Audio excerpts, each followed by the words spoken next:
I just watched Transformers 2!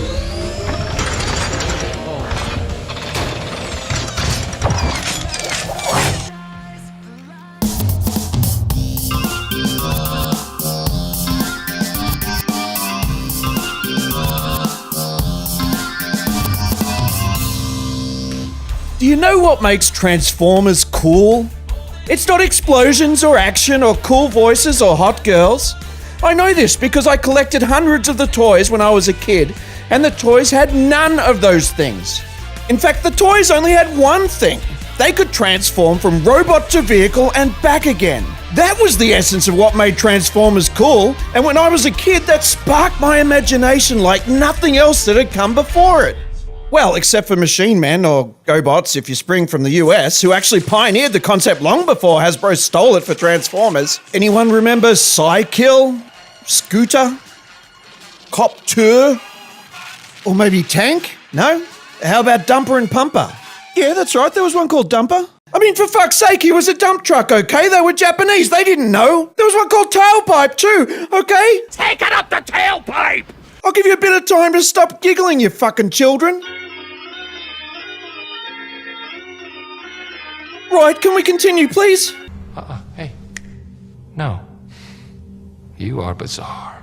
The point is, I loved the fact that the Transformers could transform. It was fucking revolutionary at the time. And so it was nothing less than my entire childhood at stake when I rocked up to watch the first Transformers. And what does Michael Bay do? He goes ahead and fucks with the very concept of transformation by establishing the ridiculous notion that Transformers were created from some exotic pseudo-biological morphing material so they could become any shape they wanted, and their transformations no longer needed to make any fucking sense. Hello, darkness, my old friend. I mean, I suppose that first scene when Ironhide transforms was supposed to be ILM showing off their brand spanking new high poly count models, more realistic lighting, and revamped algorithmic transformation. But I just laughed my fucking tits off. It's ridiculous. Joints move, then move back, panels slide open, then close again, things bend, twist, and spin randomly, and all the while, the camera spins around him in a dizzying display of grandeur gone wrong, like Paul Greengrass on a bad acid trip. I mean, I'm sure Michael Bay thought he was creating spectacle, but he was really just making a spectacle of himself. Then the fucking thing stands up and talks with a bland British accent for some reason. He's here. I smell him. They all have fucked up accents. Some of them talk like, I don't know, I guess cliche Detroit gangsters or something like that. Why don't you get a haircut with your bitch ass? Others seem to be doing a pretty convincing impression of Ruby Rhod from The Fifth Element. This is combat, man.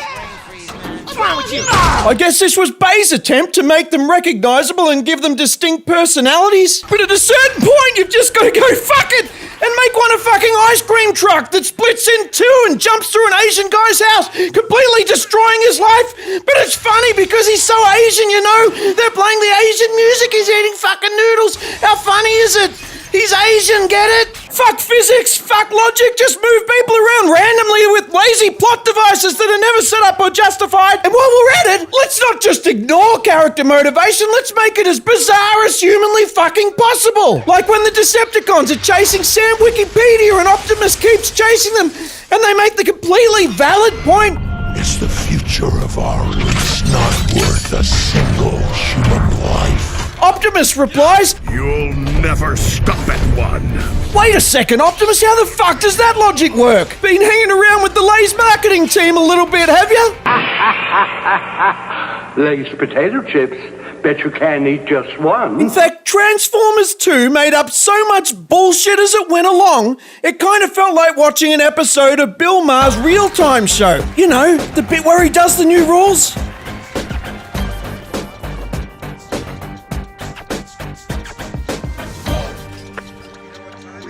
New rule, don't worry if the Allspark is destroyed, the information stored within it will be randomly absorbed by the main character, even if it makes him act batshit crazy. It's a shame Megan Fox didn't absorb some robot intelligence too, or she may have avoided misogynistic comments like this. You're hot, but you ain't too bright. You rule every young adult male's dream is to have his girlfriend slip into a white dress and hold a bunch of purple flowers like a desperate, clingy stalker. It's guaranteed to make him say, "I love you," and possibly even propose. New rule: if your Transformer car doesn't like your new girlfriend, he can slam her head into the dashboard and expel coolant onto her face like Ron Jeremy ejaculating on a greens-only juicing diet. This will become a new category of porn called Autobot asphyxiation. New rule: Transformers are robots that turn into machines. However, if the casting director finds a hot Aussie actress desperate enough to make it in Hollywood that she'll flash her panties on command, it's perfectly fine to write in a Transformer who can pass as a flesh and blood woman. Just make sure she's got a robot tail to expose her hot ass as required.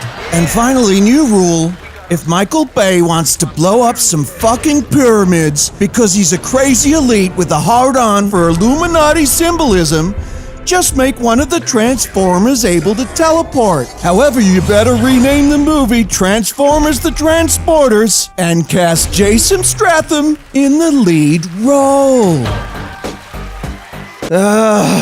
Look, I feel bad, I really do. I know a lot of talented people put a lot of work into this movie. I appreciate all the reflections and textures and bump maps and complex polygons, I really do. But it just doesn't excuse the shitty direction, one-dimensional characters, and seemingly random plotline that Michael Bay tried to pass off as entertainment. And it definitely doesn't excuse that one dumbass decision to fake out the transformations instead of modeling them properly. Michael Bay, fuck you for ruining my childhood.